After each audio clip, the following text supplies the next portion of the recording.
So, hi class.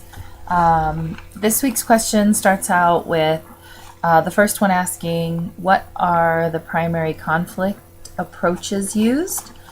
I feel like because this is a group conflict, section 9.4.8 does talk about how group conflict fits into this case study. I feel like within the group there was some negotiation going on among the team members. I don't know if it would count as arbitration because management was asked to step in and help at the very end.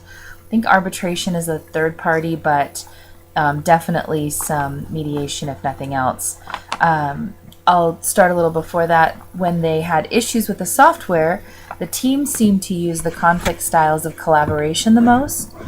I believe that because the text described the collaborating style as highly task-oriented, which they were focused on fixing the problem.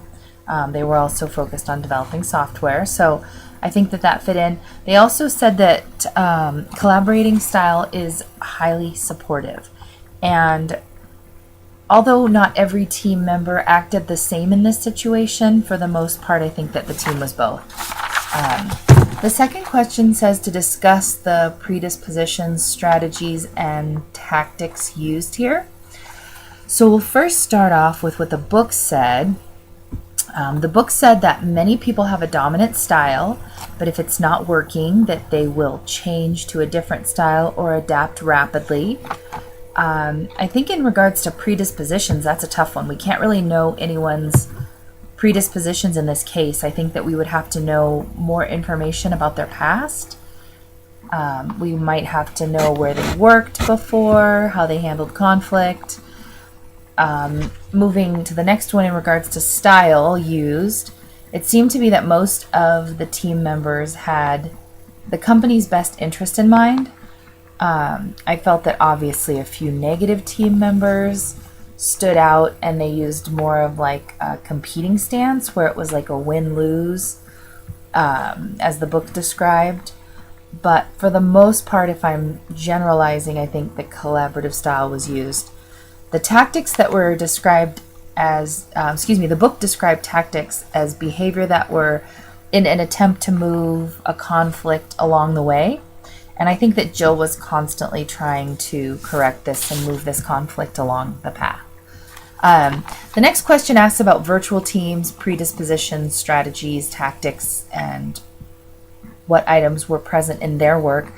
I think that in regards to the text, the virtual team, they said that they are predisposed to not as much cohesiveness.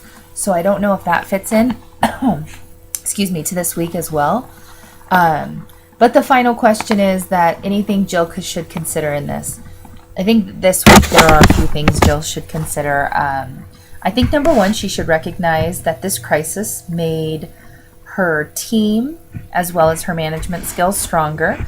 Just like the book said, conflict can actually bring about change and fix little problems that we saw in the process.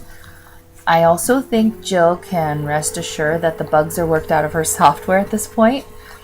She faced a pretty big crisis. She overcame it. Things went pretty good. So obviously there's always a risk of new errors occurring, but she could rest assured that the issues that were going to come out did come out.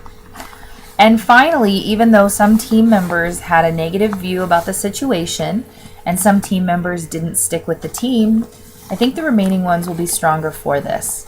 At the end of the case study, they were saying that the team members were all pretty happy with their progress. They didn't mind taking a little bit of a wait on their vacations. And they all felt pretty proud about how things were. They did mention that they were tired, but they did like how everything shaked out and turned out. And I think that that's positive. I think that those kind of struggles can bring people together in a organizational setting or in a personal setting as well. So I think that that's a positive from this. And I think that Jill should definitely focus on that as well. So that's all I have for this week. Thank you so much. Have a great week.